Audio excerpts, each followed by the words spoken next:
Okay, let's get building. So first, let's talk about the parts we have here. I have the motherboard, the processor, the SSD, which is the storage unit, storage drive, the RAM, Wi-Fi card, fans, CPU heatsink, power supply. What is all this? What do they do? So let's talk about the processor first. Look at that as the brains of your computer, all right?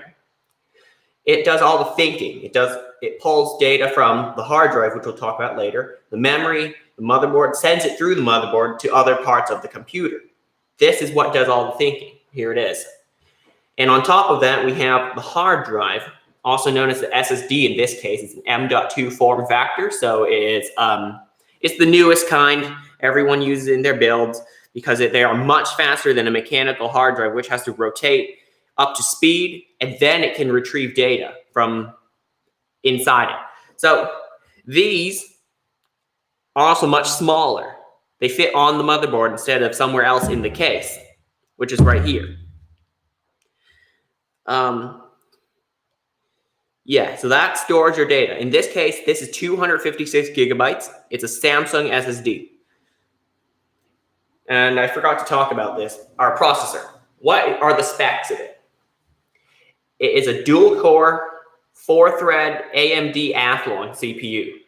It's not those older Athlons that uses, just an older board. This is a new one, all right? It was released a couple years ago, I believe, and uses the AMD A320M chipset and AM4 socket. So that's pretty new. It goes with the AMD Ryzen processors, which are also quite new, only a couple years old, or a few years old. I can't remember. Was it 2017 or 2018? I'll do some research, I guess. Next, what's closest to that? The RAM.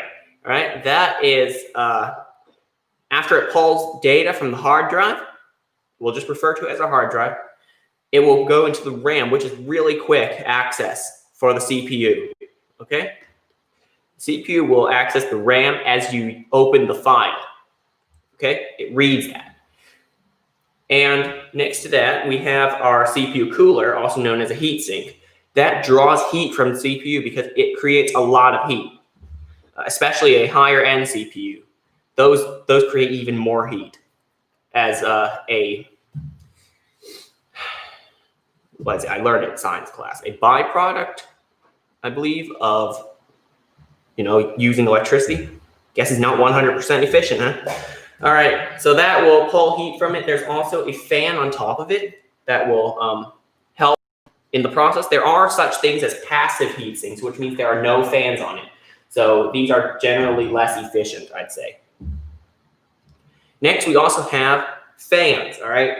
These are 80 millimeters. This is 120 millimeters. These also help cool down other components inside our case, which is right here, right there.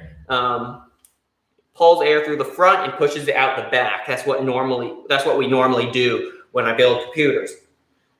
Next to that, we have our motherboard. This is like pretty much the back of the computer. It holds everything together, connects everything, and yeah, you basically need a motherboard when you're building one, along with all these parts. As I told you, this is a pretty simple computer. It's just everything it needs to run. Well, at least run properly. Now you might be wondering, what's this? What's this little syringe? It's actually thermal paste. This helps the connectivity of heat dissipation from the CPU to the heatsink, because there are little, if you feel it's textured, okay, that means it's not a completely smooth surface. So this kind of fills in the gaps between the CPU and the heatsink. So it has better efficiency when dissipating heat, okay? Next up, what's this? It's called the I/O shield. This is what goes in the back of the case and prevents dust and stuff from going in the motherboard from behind the case. So it basically goes like this. It covers up. This is your I/O, input outputs, okay? It goes like that, if you can see that. Yeah, it goes right over those ports. Also, what's this? It's our back plate for the CPU. This will go behind the motherboard, and this is what the CPU cooler will screw onto and hold together like a sandwich, all right? It's sandwiching the motherboard and CPU together. Next up, we have our power supply. It supplies power, converts 120 volts AC into the kind of power the motherboard uses, which I believe is DC. Basically that. The case is it's all there, you know. It holds everything together and protects the components, right? Cases come in many form factors. This one's a micro ATX form factor. So it's a mini desktop, mini tower, not mid tower. That's a little bigger. So yeah, it's a small computer compared to other gaming builds. Next up, why is a USB drive here? So I made this to install Windows. It's quite easy. You gotta download the tool on Microsoft.com. Just search up download Windows 10, and it's a tool supplied by Microsoft that you can use to create one of these. If you bought a license key on, let's say, Amazon or somewhere, or Microsoft site, wherever you bought your license key, if you have one, you'll want to download the tool from Microsoft.com and make a USB. Just follow the instructions on screen. It's quite easy. Now, last thing on the table I haven't talked about, our Wi-Fi card. That basically connects to one of these ports on the motherboard right here to, well, get a Wi-Fi signal so you can download stuff and, you know, browse the web. And you can also use Ethernet if you feel you should, or if you don't have Wi-Fi. Now, I think I've gone over all the components. Oh yeah, we have some screws. We'll need those. Now let's get building. Hang on. Oh, there's a question. Let me answer that one. I'm still here. On average, how much would a decent PC cost to build? Okay, so this is actually a very, very basic PC. It has not much power. It can't do much gaming. I focus on gaming computer kind of build it, so we're going to talk about gaming.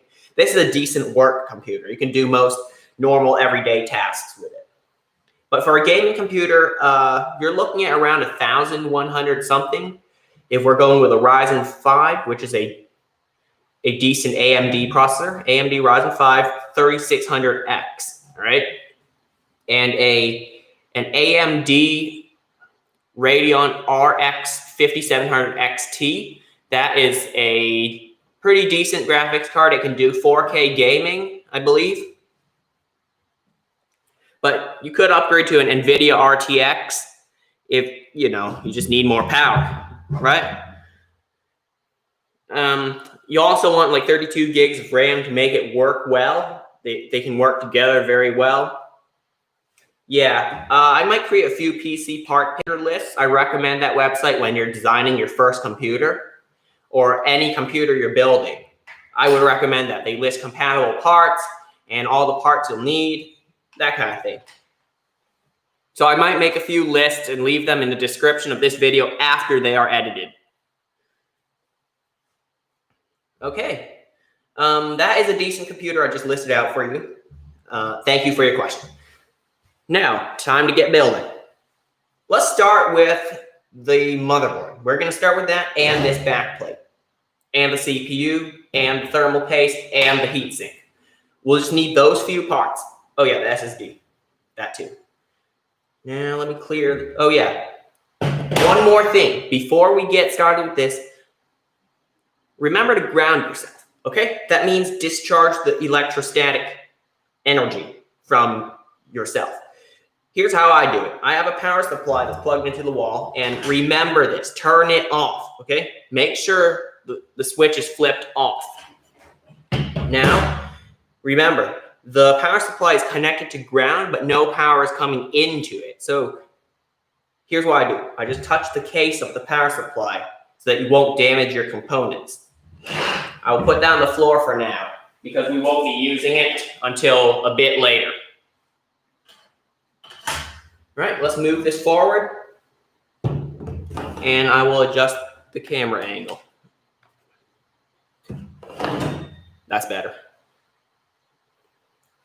So first thing you'll want to do, just for me to make this simple, we're going to install the SSD, the hard drive, right here. This is an M.2 2280 M key. The key is right here. An M key is just that. There's one notch. An M plus B key, I believe, has 2 notches. And you'll have to know the difference because some are SATA based, some are PCIe based. This one's a PCIe based one. And you have to check compatibility with the motherboard. So here it is. This is the M.2 drive slot where my hand is. And now you'll want to remove the screw that's right here. Now take the drive, fit it in there. Don't want to give too much pressure, just till it's there. It will stick up, so you'll have to gently press it down while the screw is still on the screwdriver. Now tighten it down, and it's ready. Next, you'll want to have your motherboard back plate, your CPU bracket, basically, and fit it to the 4 holes behind the motherboard. And then lay it down. There it is. Next up, you'll want your CPU. Here it is. Be very careful with this, as it has a lot of gold pins on the back that you do not want to break or bend. Now there's even a cutout here where you can hold it by the side. Do not hold it by the, don't touch the top of it, don't touch the bottom of it, just hold it by the sides so you'll keep it safe. Now you'll lift up the retention bar right here, hold it back, and I don't know if the camera will pick this up. There's a small gold triangle right there on the CPU. You'll want to line it up with the little triangle that's on the motherboard. In the case, it is on the top left corner. That is how you fit it in correctly. Give it a little wiggle, just make sure it's there. Don't be aggressive with it. And now slowly push down that retention bar till it locks in place. You can hold on to this in case you ever have to disassemble your computer. Next, here's the little bit of a tricky bit. You'll want to put a good amount of thermal paste there, just like the size of a grain of rice, just a little bit like that, okay? Maybe a little larger, but smaller than the size of a pea.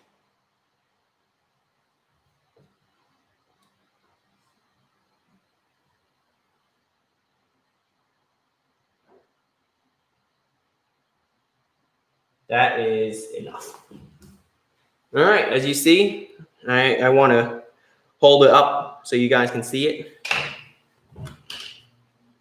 There it is, just a grain of rice-sized thermal paste. Now you'll want to take the CPU cooler. And in this case, this actually didn't come with the CPU. It's actually a much weaker cooler. This came with an AMD Ryzen 3 chip that I own.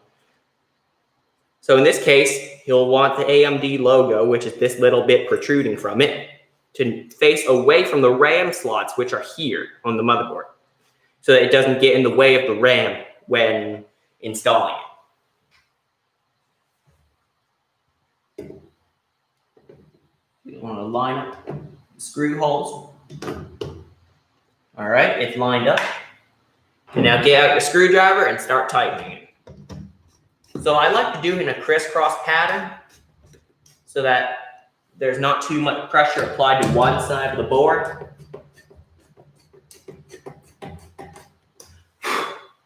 Good. Some metal shavings came off, which aren't good. So I just kind of blew that away.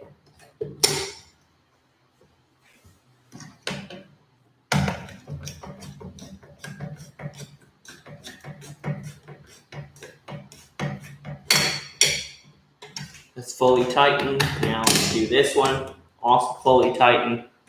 Now, hang on, can't really see it. This one. Fully tightened. And now this one.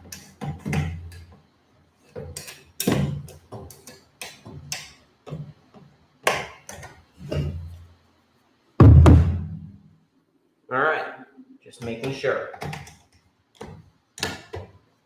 I'm going to go around it one more time just to give it, make sure, because this has to be all the way tightened so it'll work its best. Now, we can push this aside because we're done assembling the board. Oh yeah, one more thing I forgot. I'll have to remind you about this. There's a cable coming off of it. There's a header. This is the fan header. Let me show you. Usually has 4 pins. Looks like this. All right. Hang on. Yeah, that's better lighting. You'll want to plug in that fan cable into this header. It says CPU fan above it. That's what you want to do. Now it will get power to spin the fan. Let's put this aside for now and let's open up the case.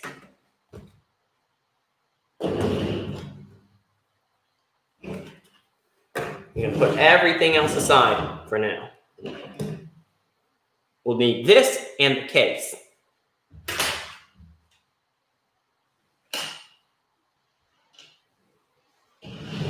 Just like slide everything aside. I need to kind of fix up my setup. Have my mic here, stuff.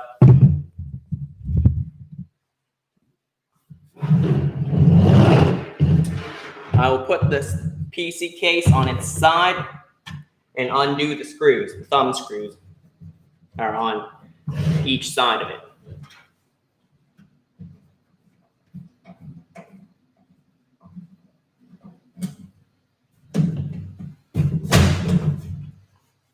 All right, now we can see the inside of it.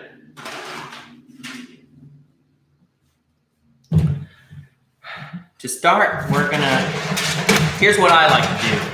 So I don't damage the motherboard when we're installing it. I like to install the power supply first.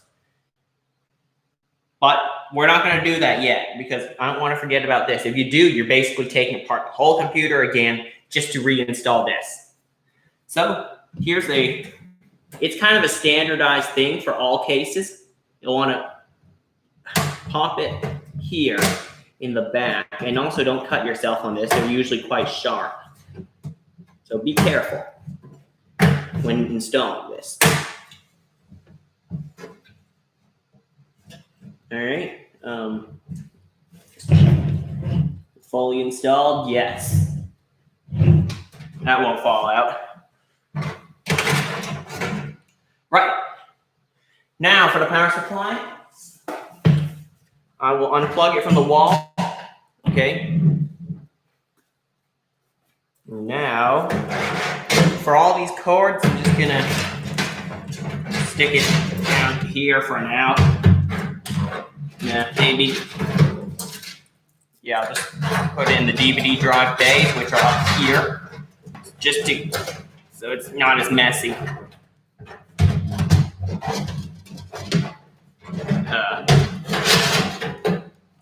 And maybe when I'm just dropping this in, I will have them out. That's why I like those modular power supplies where you can disconnect the cables when building it and remove the unnecessary ones. All right, let's look at our parts tray. I have a magnetic one so they don't fall out. Get these at Amazon or something. So I'll select these 4 ones. They have like a hex nut on top of them. There's 3, one more. Here it is. Let's get a close-up of it. There it is. It got like a hex nut on top of it. Those are power supply screws. Sometimes fan screws, occasionally. Now, let's see. Any more questions? I'll take a little bit of time to answer some. Oh, no questions. All right. Let me drop the camera for a sec. I'll need you to see this.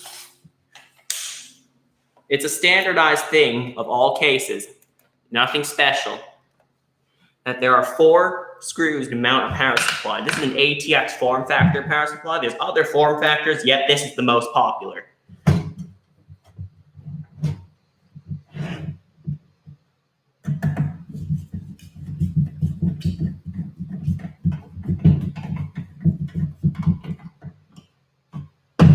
One screw.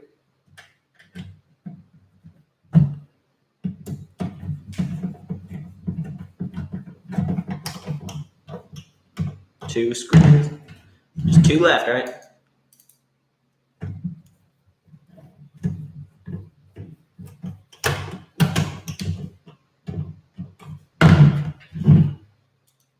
Don't over tighten, or you might strip the screws, which you don't want to do. Or the thread inside the power supply, which is what the screws latch onto.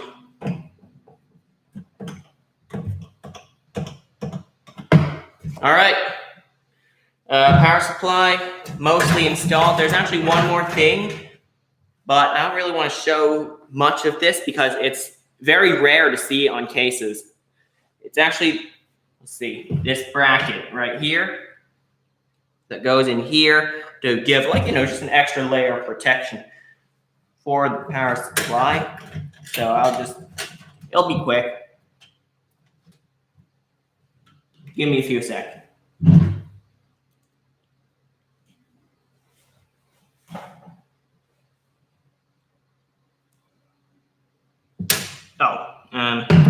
Shoot. You can see how difficult it is, and that's why they got rid of it. At least most case manufacturers. It's over there, and you have to get around those wires and all that stuff. It just adds more complexity and difficulty to the build.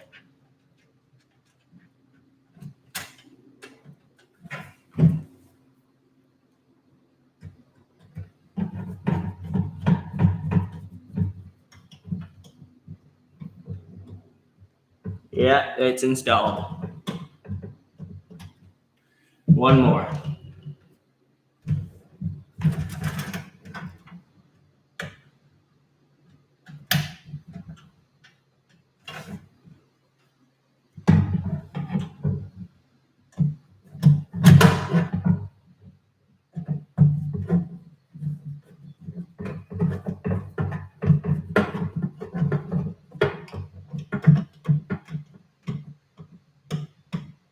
All right, that bracket's installed. Good. Hope that actually helps. So now to clear the motherboard tray area, we're gonna push all these cables into the drive bay, just to, clear it out. And so push these here into what is the hard drive bay.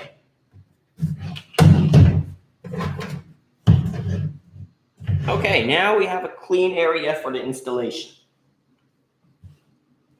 You'll want to find in here 6 of these screws. They have flat heads, but they're also a Phillips head screw.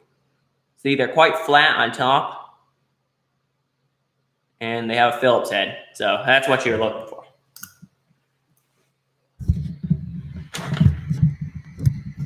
All right, hang on. I'm going to find 6 of those, put them on the table. This is a micro ATX board, so it requires 6 of them. ATX boards usually require about 9, but it could be different depending on the manufacturer. But they're all like the same kind of screw. Now, hold it by the CPU cooler so you don't touch the motherboard. Well, at least touch as little as possible. And lower it in. And line up with the I/O shield that's on the back. All right, now time to install those 6 screws.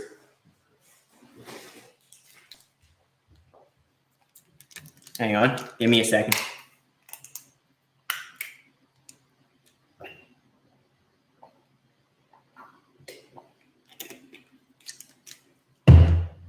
Just had a drink.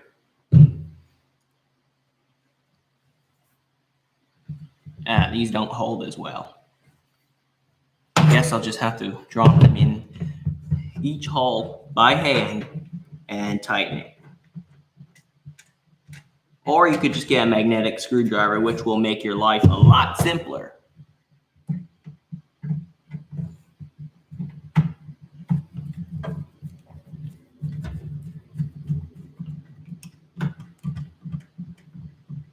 Hang on, is there a question? Can you compact all this stuff into a smaller box? Yes, you can. You can buy a smaller case, get a mini ITX board, which are the smallest kinds of boards that are on sale today, at least mainstream for custom PC building. And an SFX power supply. That's smaller than an ATX power supply. Yeah, there are a lot of great mini ITX builds. Yeah, it's much harder to build because, well, you gotta work in very, very small spaces. So yeah, if you want to go for a mini ITX build, go for it. They're quite good. I was thinking of building one earlier this year, but I wanted more expandability and upgradability.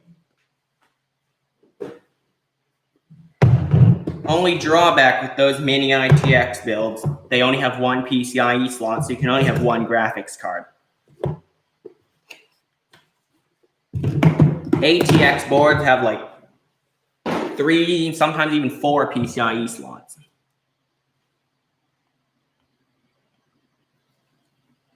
All right, this is a magnetic screwdriver. Oh, that's much better. Okay, that helps.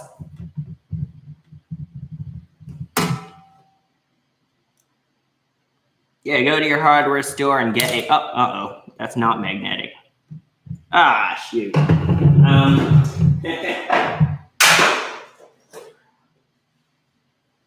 Yeah, get a magnetic one. This one is, all right, that's better. Go to your hardware store and get a magnetic screwdriver.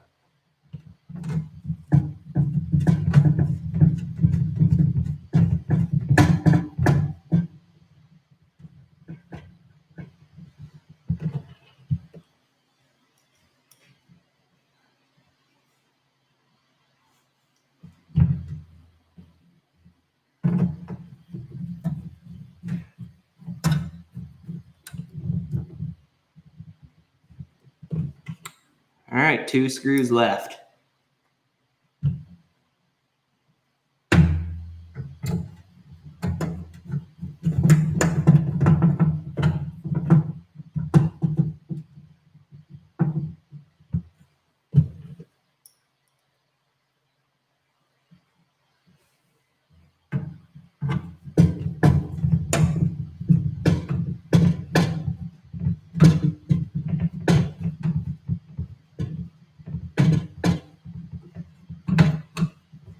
Hang on, this one got kind of stuck.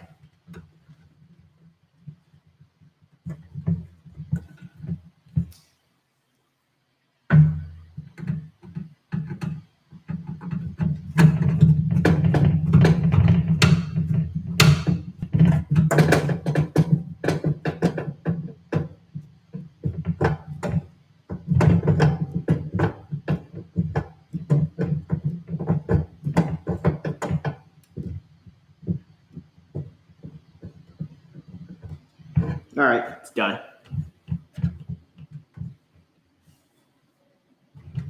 All right. Next step, installing the RAM. So I'll open up one of the slots here. If you have 2 of them, if you have 2 sticks of RAM, this actually is a 16 gig RAM stick. I would rather have 8x2. I mean 2 sticks of 8 gigs rather than this because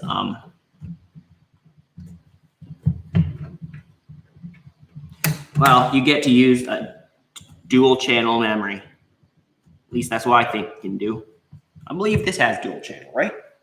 All right, now we are gonna install our Wi-Fi card. Oh, never mind. No. There's something important we forgot. Leave that there. Our front I/O. This is the most fun part, and by most fun I mean not the most fun part of building a computer. You have these little things you need to connect. It's different depending on your motherboard. You'll need to print out part of the manual, all that. I'll be right back. I'm getting a blueprint that I have for this. It's part of the manual, so yeah, I'll show you.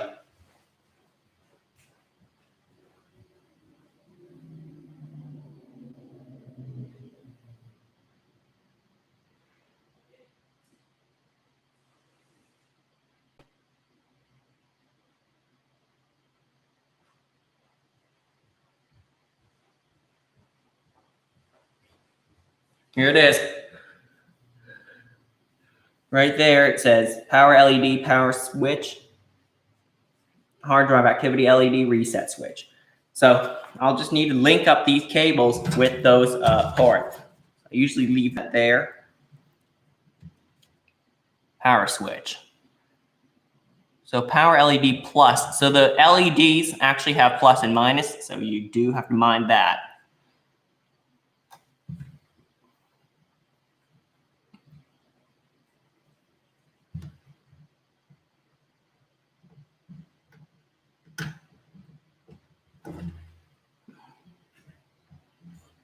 And the switch doesn't matter. What polarity?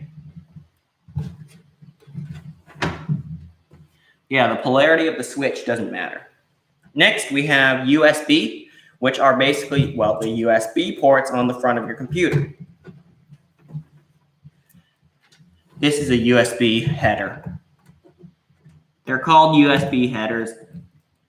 They basically convert an internal connection to an external one. So they're at the bottom of the case. It's different for most motherboards, a lot of motherboards.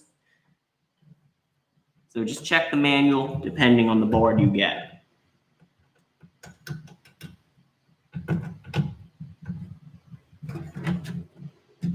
Last one, USB 3.0.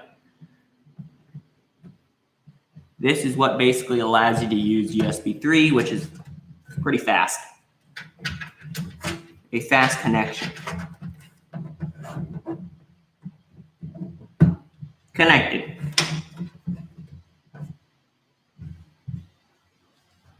All right. Now we're going to install fans. That's one of the last items we have. Here's an 80 millimeter. That belongs on the back of this case. So now, in your parts tray, you'll want 4 of these.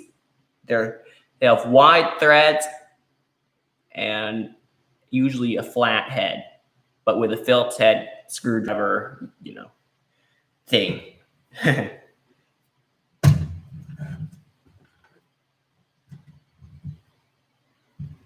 You'll need 4 of them per fan, and we'll have 3 fans inside this computer, not including this and the power supply.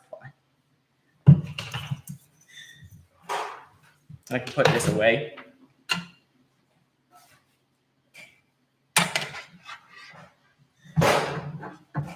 Now, clear out trash from under my table. All right.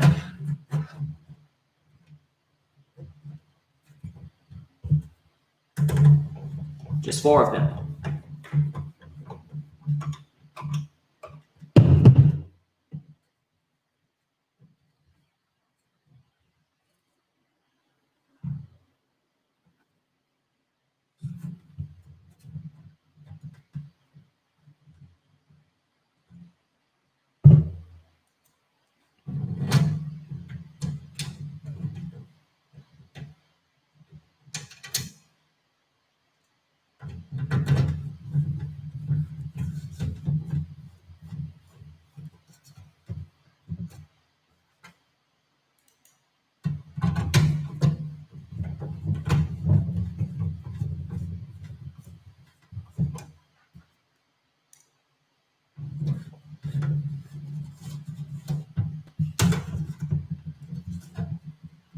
All right, give it a quick wiggle to see if it's in place.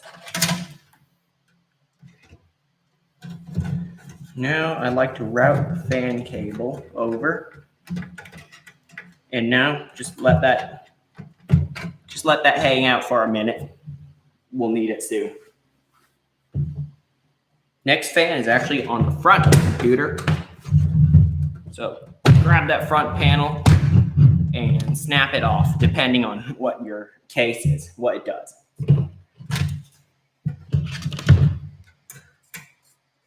Now we have this, the front fan at 120 millimeters. Now you want to hold that against the front and, well, once again, get 4 screws and tighten it in. Simple as that.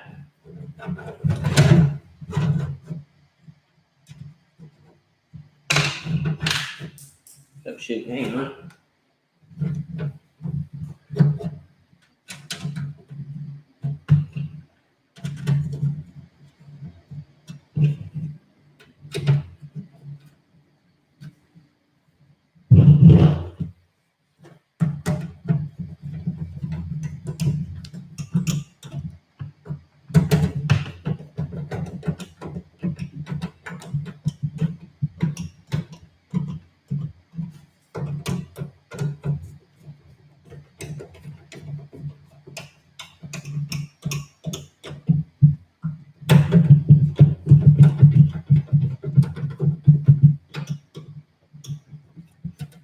All right, front fan mounted. One more, and where does that go, you think? Well, actually, it goes right here on the case. It goes right on the case. The side panel, at least. So, get those screws lined up.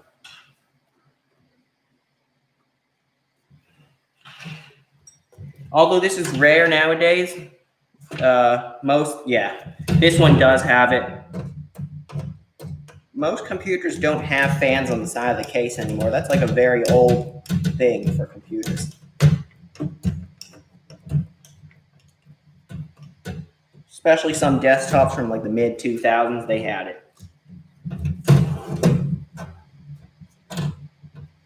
Early 2000s, mid-2000s desktops had these on the side of the case.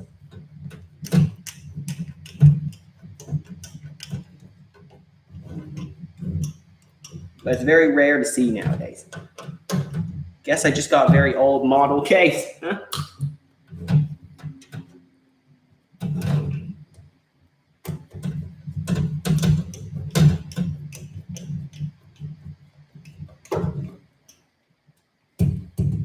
Yep.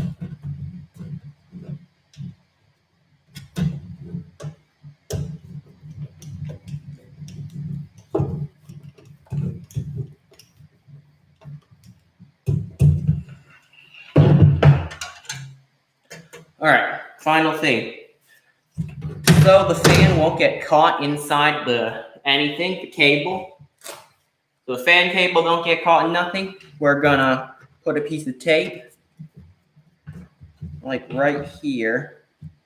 I know it's a piece of tape, yes, but we're gonna put it right here so it doesn't. The fan cable won't fall into like the CPU fan, which will then eat it up, sort of like chop it up, and then, well, you'll have a dead fan.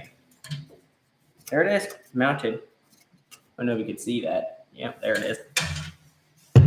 Next up, you'll want to remove these 2 screws.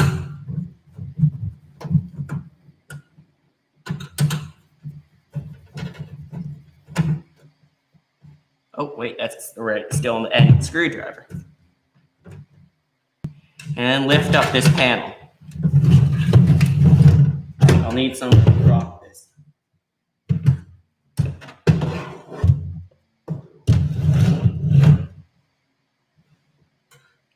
All right, so I'll take one fan cable, plug it into this fan hub. That's what it's called. Take the other one that we dropped here earlier, plug it in to the next port. This has 8 ports on it, so that means you're gonna have 8 fans if you do have those. Our final one, the 3rd slot. Now we need to wire up this fan hub, but we'll do that last, after we connect up all the motherboard connections.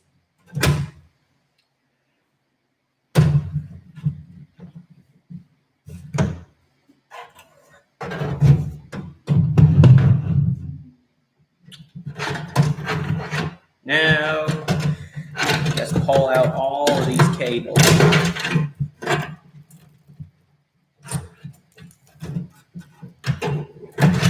Especially these two. This one is the 24-pin ATX cable. This one is an 8-pin CPU power cable. That gives power to the CPU. The other one gives power to the motherboard and accessories. Just let that bundle sit in the drive bay. Come on, we don't use DVDs anymore, do we? Now connect it to that header, which in this case it's right here, the biggest one on the board. Sorry, we can't see it.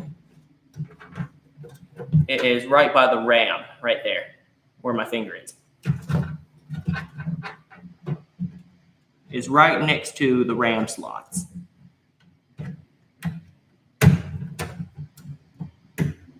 I want to firmly press down, but not too firm. Don't break the motherboard.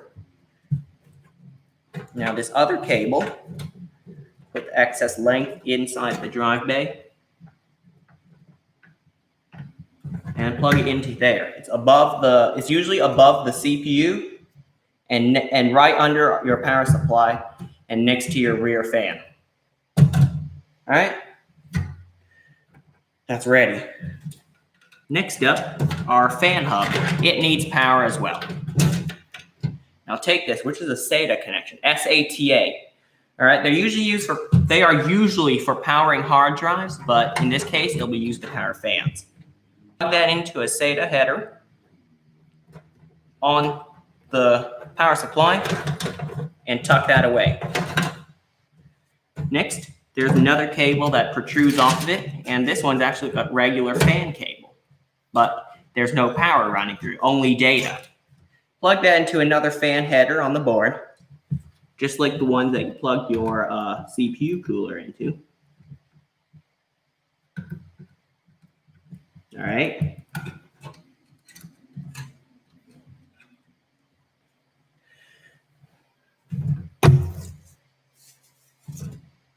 Oh, hang on. All right.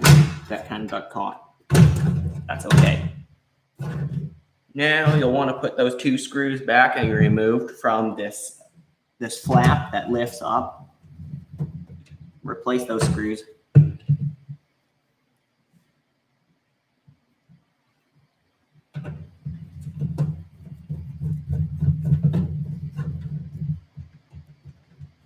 All right.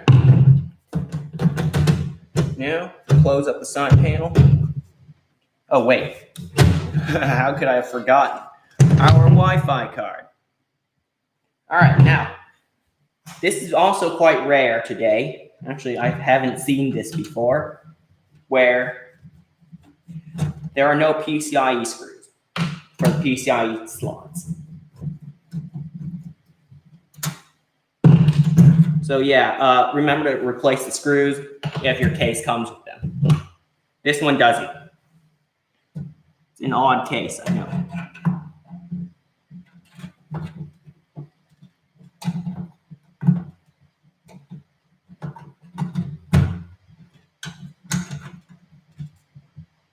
All right, it's mounted, just like that. Place it in this slot up here, first one, if you have no graphics card, because the graphics is integrated into the CPU.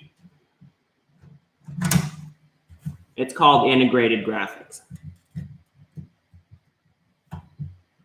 Now replace those screws that you removed while holding down this plate to keep everything in place.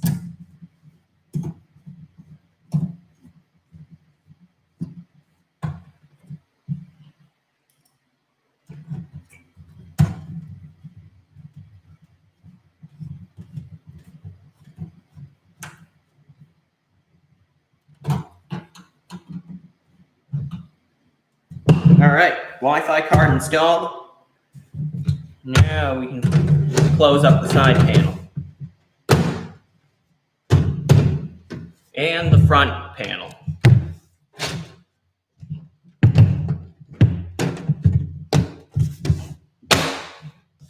All right, Now replace these 2 screws on the back of the case.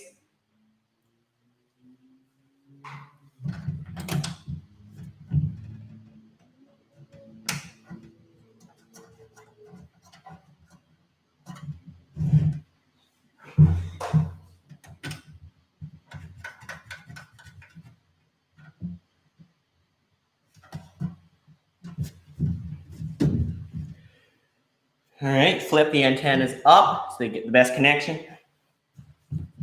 Out.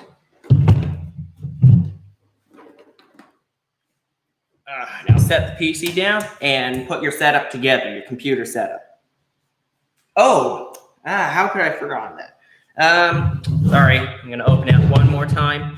Although this is optional what I'm going to do. Although, yeah, this is the internal speaker where it will beep when it boots. So just to show that it has booted correctly, loaded the BIOS, posted, POST, power on self-test. There's a little speaker header right here. Plug it in, and you're good. Just let that little speaker sit there. All right, that's the last thing, I promise.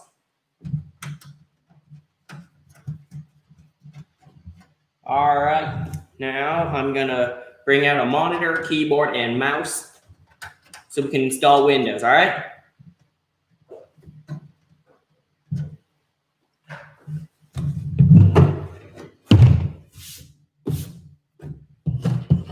You'll need this.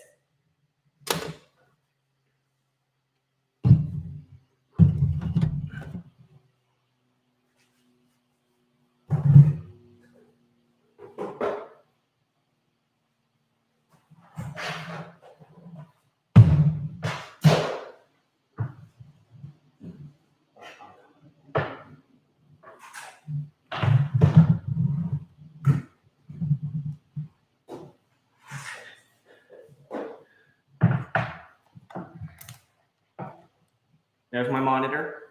I'm going to plug it in to the HDMI port on the back of this computer we just built.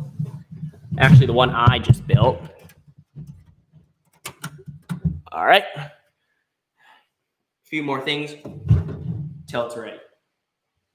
The power, of course.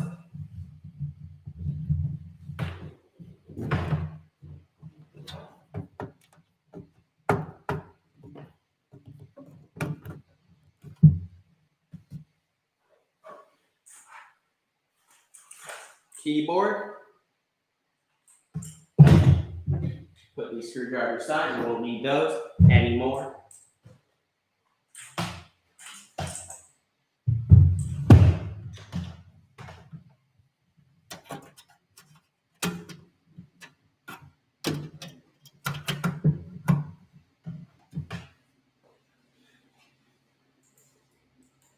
Our mouse, in this case, we're just going to go with a wireless one. Plug in the receiver. I don't have any good wired ones. And of course, power to my monitor.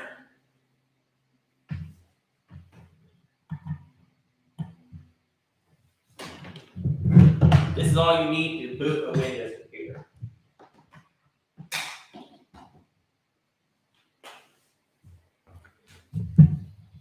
All right, it's booting.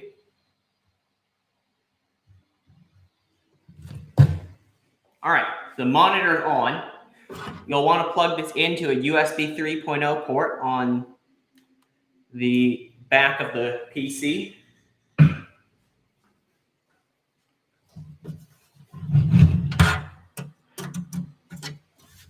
Well, if your drive is USB 3.0, you do that, but if it's not, don't.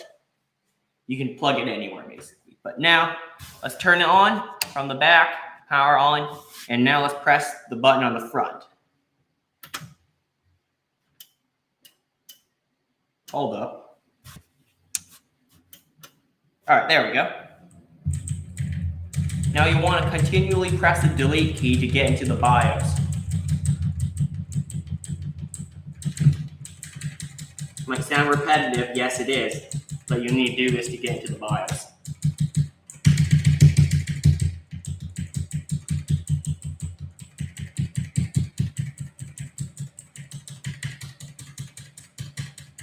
Give it a sec. It's its first boot, so keep doing this. It usually takes a little longer on the first boot. Oh, there it goes. You heard that beep, right? Okay. We are successfully in the BIOS.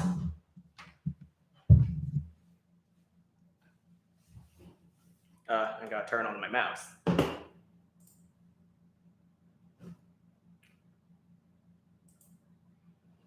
You want to load optimize defaults? Yes. And then boot from the UEFI SanDisk partition 1, which is the USB drive we plugged in.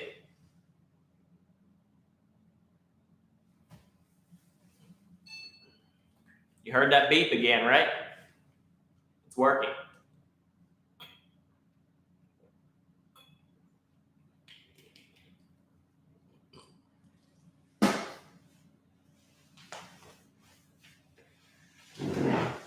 Give it a second.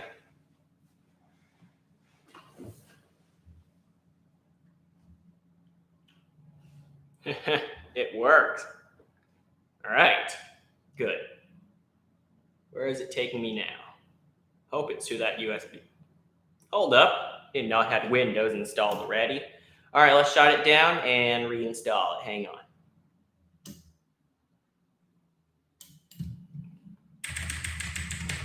Yeah, I forgot to mention I previously used this drive, this hard drive, on a Windows laptop a few months ago. All right, we're booting from the, there it is, Windows 10 setup, 64-bit. All right, choose that one.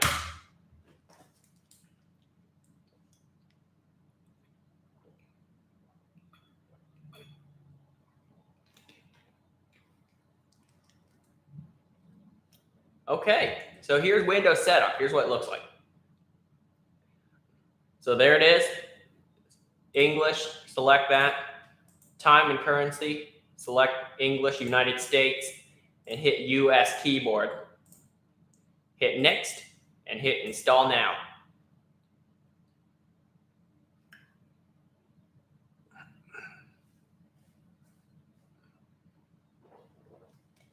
Let me lower the camera so you guys can see this as well.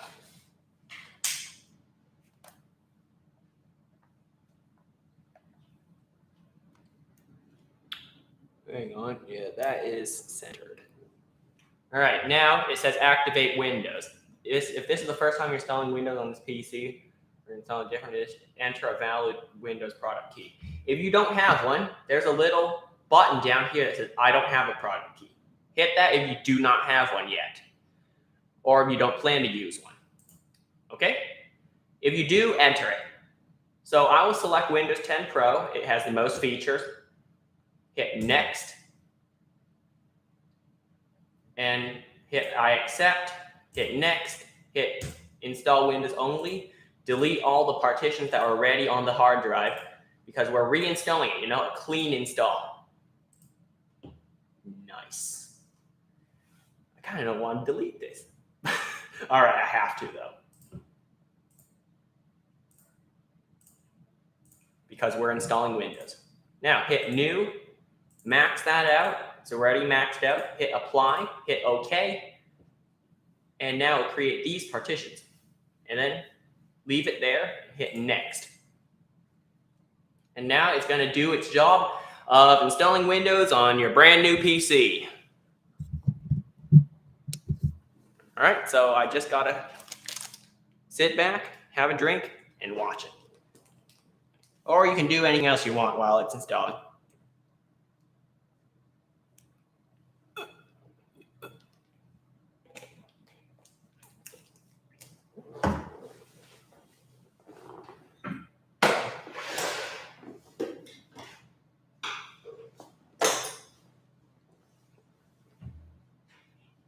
Oh yeah, after you install Windows, I would want to go back into the BIOS and change the fan settings. They're quite loud now, as you can hear that, I hope. But yeah, the PC is quite loud. I want to put it on its silent setting. It's almost ready.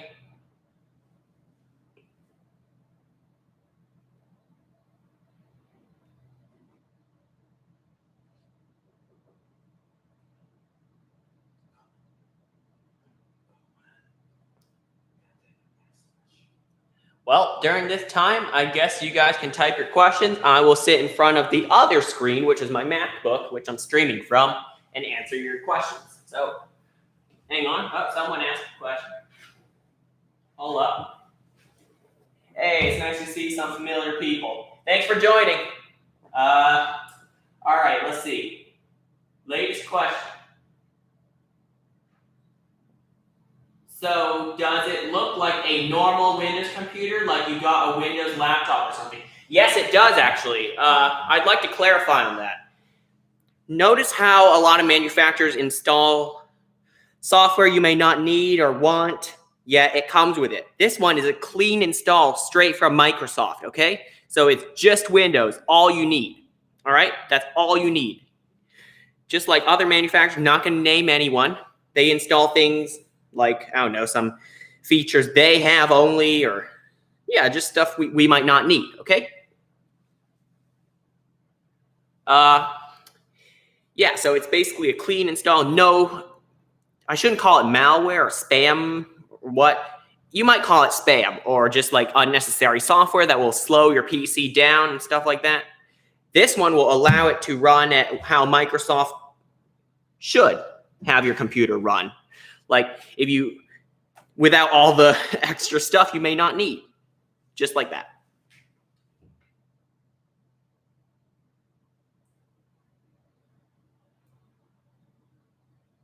It's getting ready, almost there.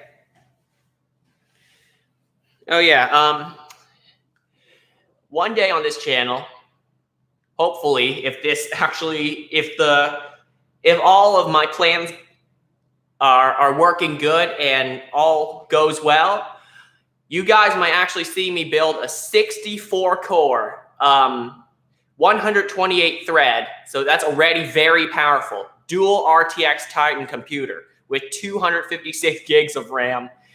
It's going to be the coolest thing I ever built so far. So hopefully, if plans go well and everything goes to plan, you know, everything works, you'll see that video up soon, at least, maybe within 2 months, okay? Maybe earlier, who knows? But probably within that time frame. So remember to hit that subscribe button, all right? Thank you. Okay, so it is done installing. It is thinking right now. Its first boot is always the slowest boot. Okay, this is what you see when you buy a computer. This is what you will see. All right. So yes, we're in the United States. Next. We have a US keyboard. Yes. All right.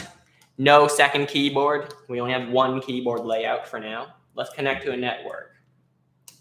Oh, it doesn't support 5G. All right. Well, here's the studio's Wi-Fi.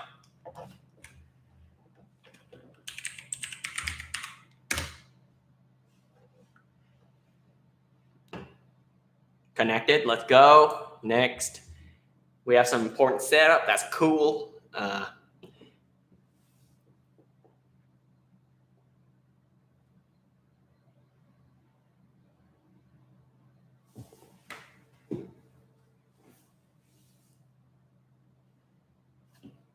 Or something on the keyboard.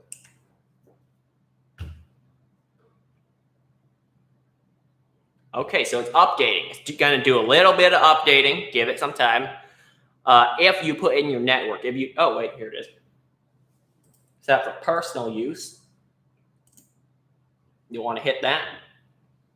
Offline account. Yes, I don't want to put in my email addresses online. Let's just call this. Yep, Morris.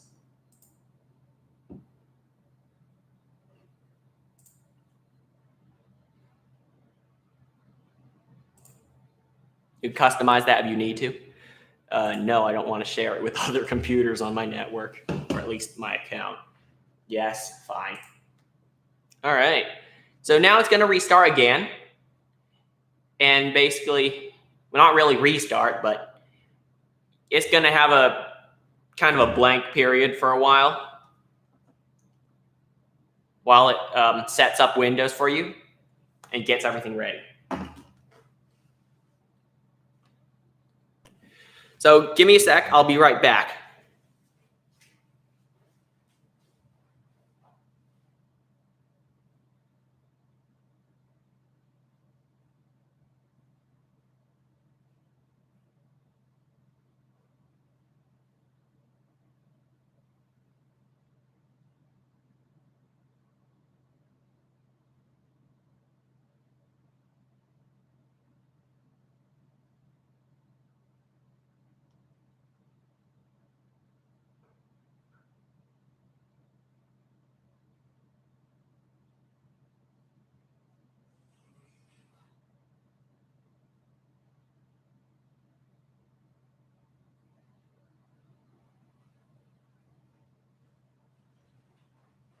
Is it ready?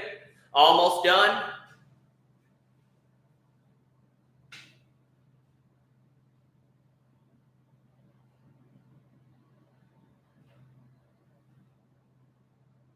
Okay, we have Windows installed.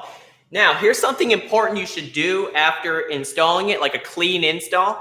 Update it, all right? You want the latest stuff so it doesn't have to bother, so the computer doesn't bother you while you're working on your brand new computer. So here's what I'll do. Just go to Settings, Update and Security, and hit check for updates, and there will be a lot of updates. So, yeah. Oh, yep, a lot of updates. Okay, they're installing quite quickly. Okay, we're going to do a little bit of testing on this computer and another computer I own. I'll list the specs of the other computer like right now. I'll tell you about it. So it has a Ryzen 9 3950X. It's already a very powerful processor. Has a RTX 2080 Ti, no, just a 2080 Super graphics card. That is still a very powerful card. And it has 64 gigs of RAM and a 1 terabyte M.2 SSD. PCIe Gen 4. So it's very fast. So we are going to benchmark, okay? That means give it a score on both computers. This one, I know it's kind of a very weird comparison, just to show the difference between of how computers can be more powerful or less powerful, just to show what you would need. I don't know, it's kind of pointless of a test, but I just want to show it. Also, you should do that for your own Windows computer if you have one. Now, we're going to be running two tests, User Benchmark and Cinebench. So we're going to install those and, just give it a quick test to see how this stacks up against other computers, how it compares. All right, so we're going to just wait for it to update. This is your time to ask questions, so if you have any questions, ask me now in the chat.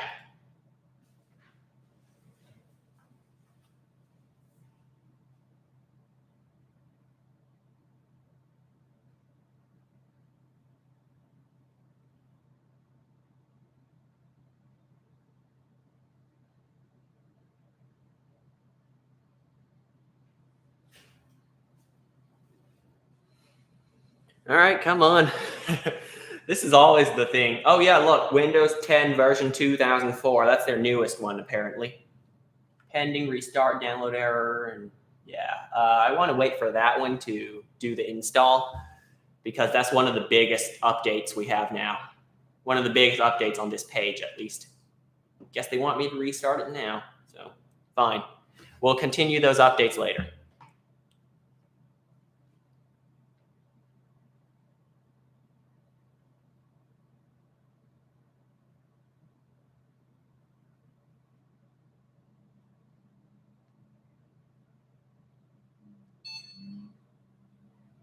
Oh yeah, if you don't want it to beep like that, you don't have to install that speaker. It's optional.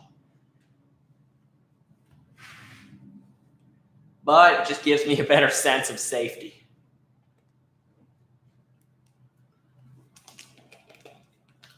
All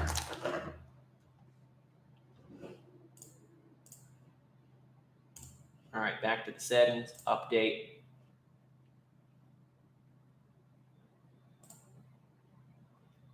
So we're going to retry these updates before we do any testing.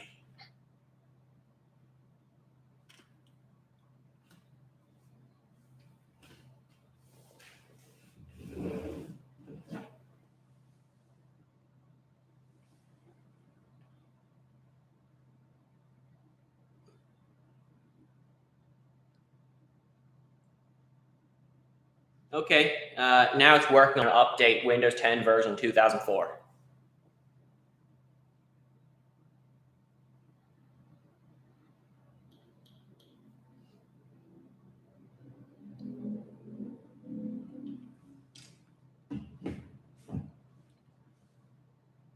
All right, so we're going to restart one more time and let this update when that's ready.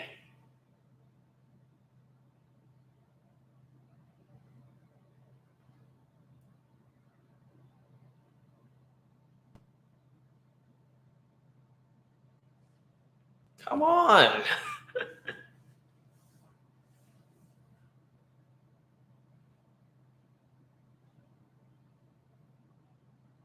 It's installed 100%, so why isn't it done? That's what I always... Oh, what happened? It's now back to 17%.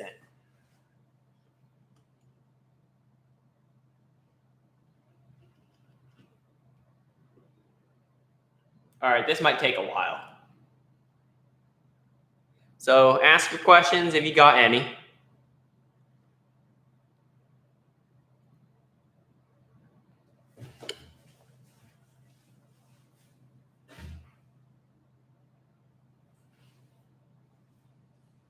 All right, does this build support dual monitors? No, it doesn't. It supports triple monitors. As you see, there are 3 ports on the back of this. Hang on, I didn't show you that actually. But you'll have to believe me. There are 3 ports. One of them is HDMI. The other one is DVI, and the last one's VGA. So that means, yes, you can connect 3 monitors to this computer, even though the graphics card is, should I say, below average.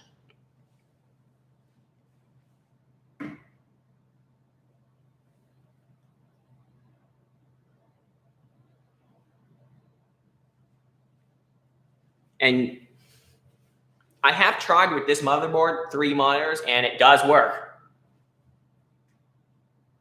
I've had good experience with Gigabyte motherboards. They've always been reliable.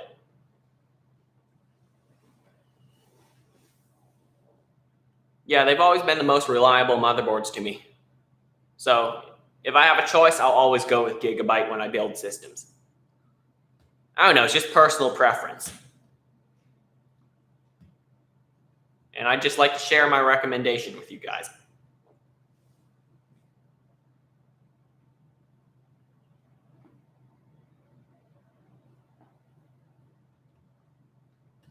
Almost there, 75%, 3/4 of the way done.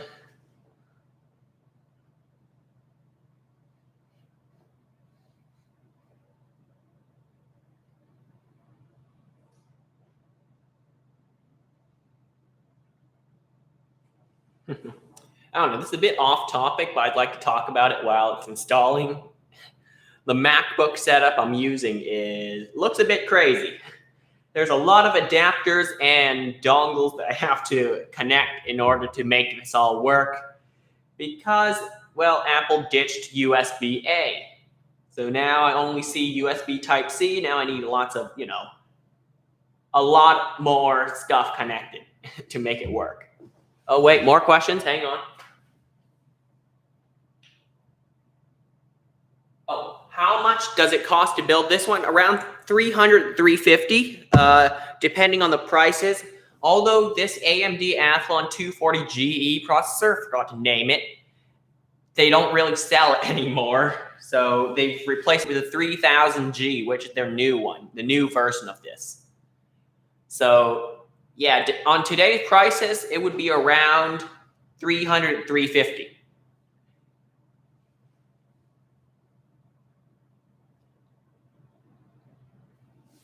Oh, 81, 82%.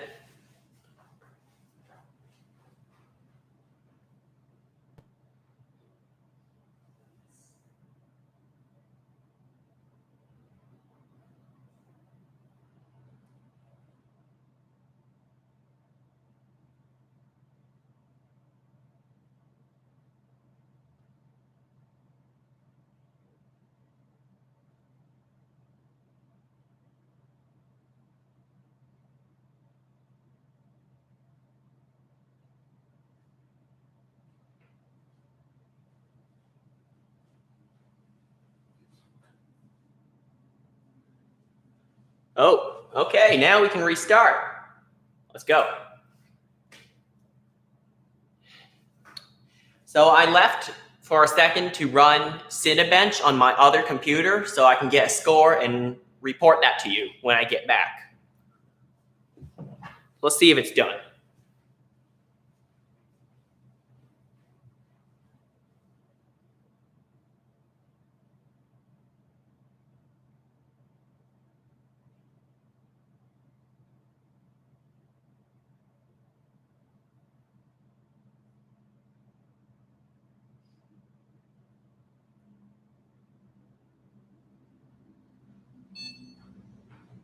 Okay, it looks like it's almost ready.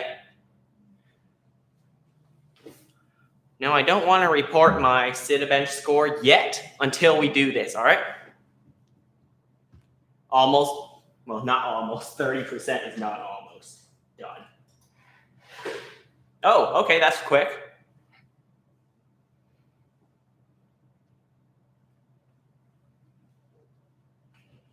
There's stuff in the trash, huh? Oh, okay. Now, one more thing I'd like to do. Remove all the junk files. I don't know if you knew about this yet, but after you update and stuff, there could be a lot of junk. Oh, not much, actually. About half a gigabyte. All right. Now, in the Microsoft Store, I'll want to install Cinebench.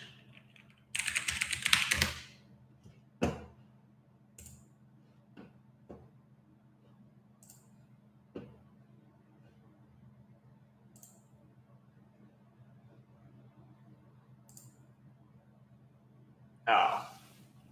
Hang on. I'll be right back, don't worry.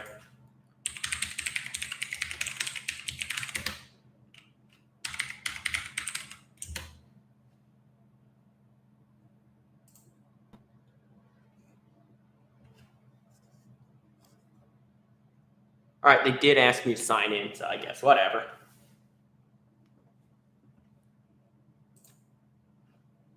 And there may also be app updates.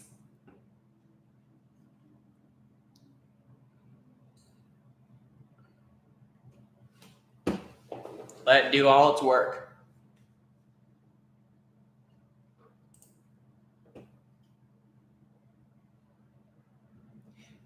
So I guess if you want faster Wi-Fi, I'd recommend a faster card if your network supports it. This one's actually like not too expensive of a card. It's like $16. It works good, but it's not the fastest. All right, I guess we'll update later. All right, Cinebench, let's go. Accept. All right, now let's run it. It might take a while. It's going to run the same test that I did on my other computer. So while it does that, I'm going to run a user benchmark test on my other computer.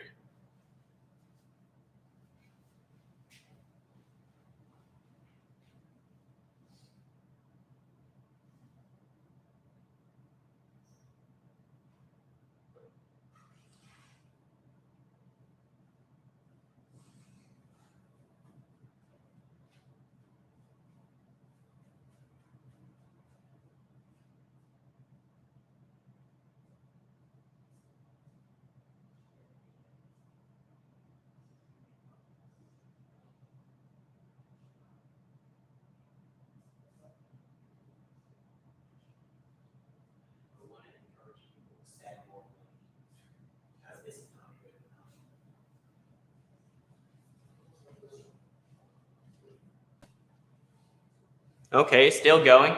Don't worry.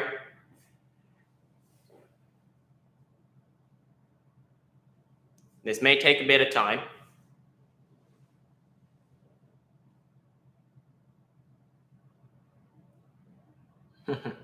As you can see, there are actually 4 blocks. Those actually show how many cores are working at the moment.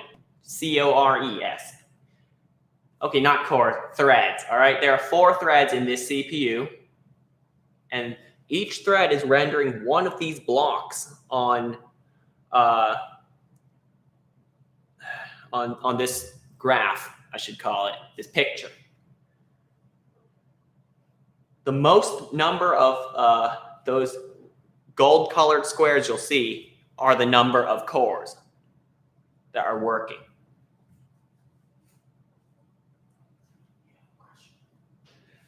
Anyone got questions? Oh, wait, there are. Where would you plug in the VGA cable? Do you mean VGA? If you do, it's just on the back of the computer. It's on this motherboard more specifically. It's above the HDMI cable to the right. So it's just like all the ports are on the back of the computer.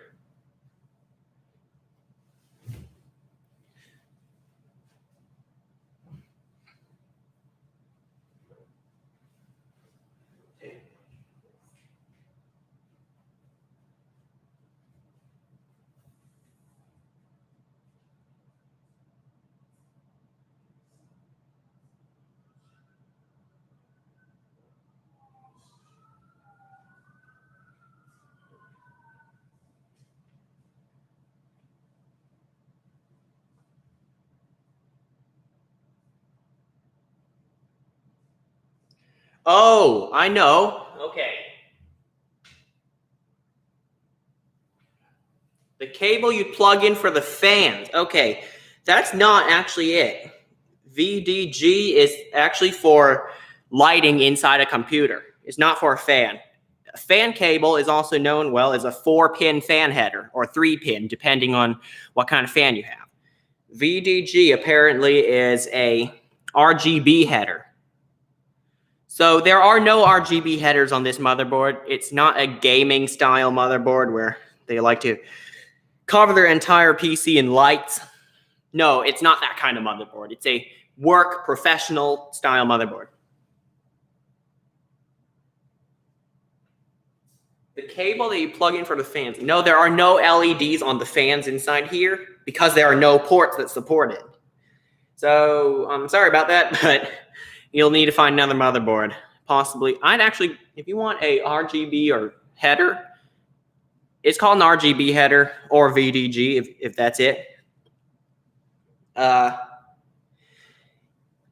I'd upgrade to like something like a Gigabyte B450M DS3H. It has a 4-pin RGB header, but there's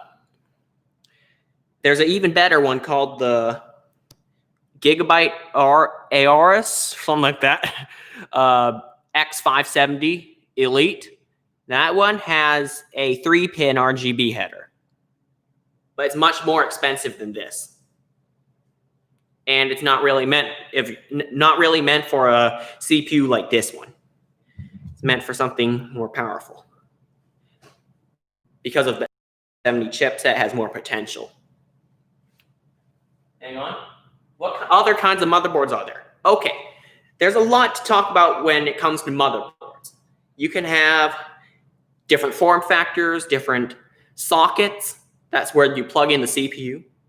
Different chipsets. Let's just name a few for you. Let's go with form factor. This one in this computer we just built is a micro ATX board. So it's not the smallest. The smallest would have to go to mini ITX. That is much, much smaller and will fit into very small builds. You could also step up to an ATX, which is bigger than a micro ATX, but not as big as an eATX, which stands for extended ATX. That's one of the bigger kinds. And you also have XLATX. Those are the biggest kinds of boards you have that are actually on sale today. And if you want to talk about sockets. You have AMD sockets, Intel sockets. Let me name a few. LGA 1151, LGA 2066, AMD AM3, AM4, STRX4. Those are some examples of them. Thanks for the question. Okay, here's where it scored. This is the, do you see that orange colored line? 866. So this computer scored 866. That is a very low score. It can be compared to a 5th generation Intel Core i5 CPU or a 3rd generation Intel Core i5 CPU. 3rd generation, that is in 2013. So it has a similar power to that, I guess. But that has 4 cores, but this also has 4 threads. So that's similar to 4 cores without hyperthreading, which means it splits 1 core into 2 threads. All right, so I'm going to tell you the Cinebench score for my other computer, which is my daily driver computer. I use it every day. Here it is. It scored 8,829. I took a picture of it. 8,829. That is much higher than this one. So I would go with a computer that scored, if you want to play games at decent settings or maybe even high settings or extreme ultra settings, I'd go with a computer that scores over 3,000 or between 2,000 and 3,000 for like good settings for most games. When I play some video game, even my computer, the one that scored 8,000, lags. It kind of lags when I max out the settings. That means like the graphics quality and stuff. Now we are going to test. Hang on, that's MSN. Oh, it's back there.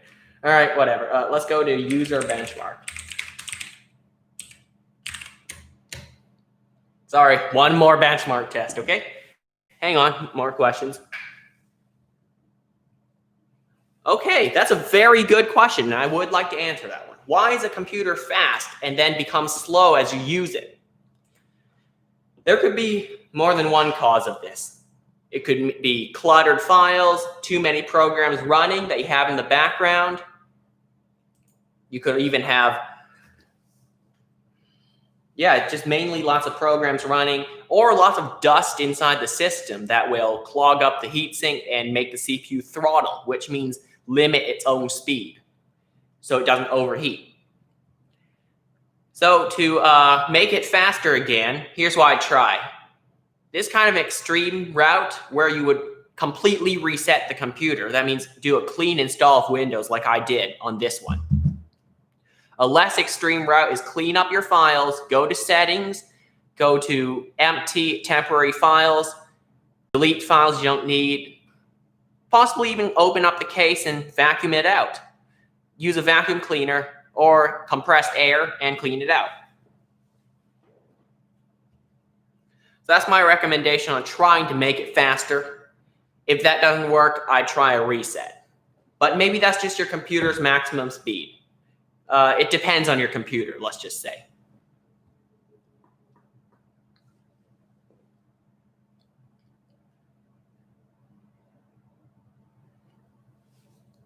Okay, it's performing a rendering test.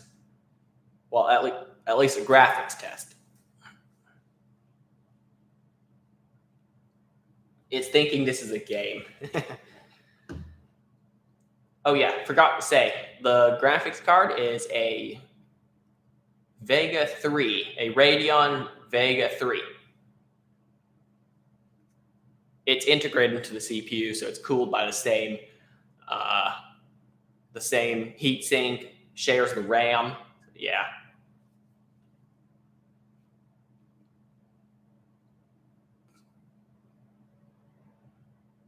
So it's now testing the hard drive. As you see, sustained write and read.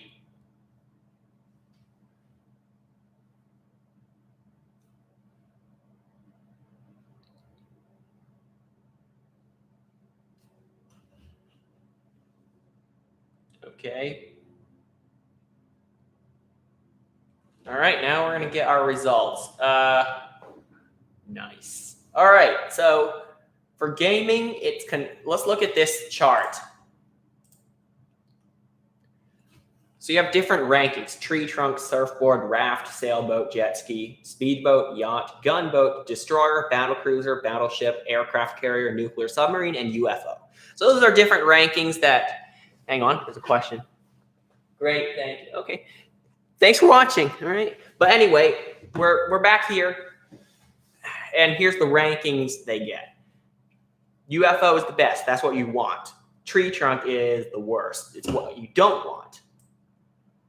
So we are going to put this on this side of the window and this here. It's a tree trunk in gaming. So it's not going to do much gaming. Not that well, okay? Desktop is a battle cruiser. So it's a pretty good desktop, okay? You can use it for everyday tasks such as word processing, internet browsing, possibly casual gaming. At least doesn't score 0 in gaming. And as a workstation, that means like professional tasks like editing videos, photos, stuff like that. It's not that great, but it does okay. Let's see, performance, processor. They're all about average. Yeah, I'll just have to say its performance is average, not the best. Now, I've done a test on my desktop right here. It scored 126% in gaming. It scored 161% in being a desktop. And it scored 171% in being a workstation. So I guess it is really good at workstation tasks. So yeah, that is the results for... Oh, hang on, there's a question.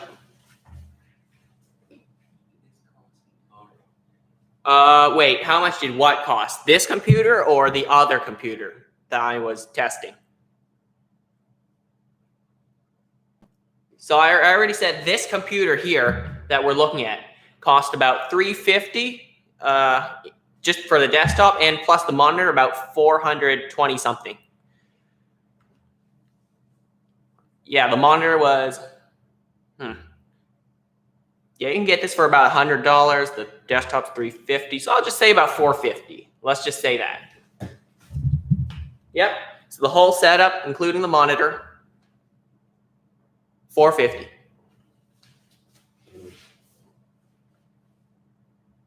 All right. So it is done testing. I showed you it works. Yep. Close all tabs. So yeah, I hope you enjoyed this class. Hope you enjoyed it. Hit that subscribe button. Also hit the like button so you can show some support for my channel.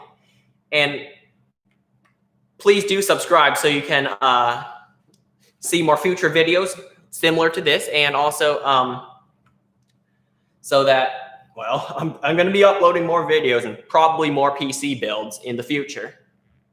And yeah, that's pretty much it. I'll see you next time. Oh, wait, hang on. The other computer. Okay, one more question I'll answer. How much was the other computer? The computer itself was $2,000 with all the parts in it, okay? And the monitor setup and keyboard, that came to around $500. So about $2,500 for the entire setup. I'll remind you, the other setup is a triple monitor setup with a full-size gaming keyboard and mouse. You are awesome. Thank you for the informative instructions. Thank you for watching, all right? And hope you all have a great day.